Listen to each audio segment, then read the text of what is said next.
সন্তানের প্রতি আরেকটা কর্তব্য হলো সন্তানদের মধ্যে কোনো প্রকার বৈষম্য করা যাবে না। এক সন্তানকে জমি লিখে দিলেন, আরেক সন্তানকে দিলেন না। মেয়ে সন্তান দেখে তাদেরকে ঠকালেন, ছেলেদেরকে সব দিয়ে দিলেন, এগুলো অন্যায়। এই কাজগুলো যদি বাবা মা করেন তাহলে সেক্ষেত্রে আপনি এক্ষেত্রে বান্দার হক নষ্ট করলেন, সন্তানের হক নষ্ট করলেন। মনে করছেন আমারই তো সন্তান, কি আর হবে না? কিয়ামতের ময়দানে এই সন্তান আল্লাহর আদালতে মামলা করবে আপনার বিরুদ্ধে যদি আপনি অবিচার করেন। এই জন্য বান্দার হকের মধ্যে সন্তানের হকটা অনেক গুরুত্বপূর্ণ। তাদেরকে ভরণ পোষণ দিতে হবে, তাদেরকে তারবিয়াত এবং সঠিক দীক্ষা দিতে হবে, মনুষ্যত্ব শেখাতে হবে, ভালো মানুষ হওয়ার জন্য চেষ্টা করতে হবে।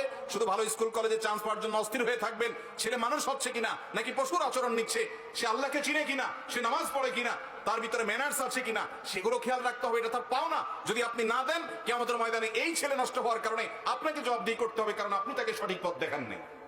কথা কি বুঝাতে পারছি? এর পাশাপাশি সন্তানের মধ্যে সমতা বজায় রাখতে হবে। একজনকে মহব্বত করতে গিয়ে আরেকজনকে জুলুম করতে পারেন না। বিদেশ থেকে এক সন্তান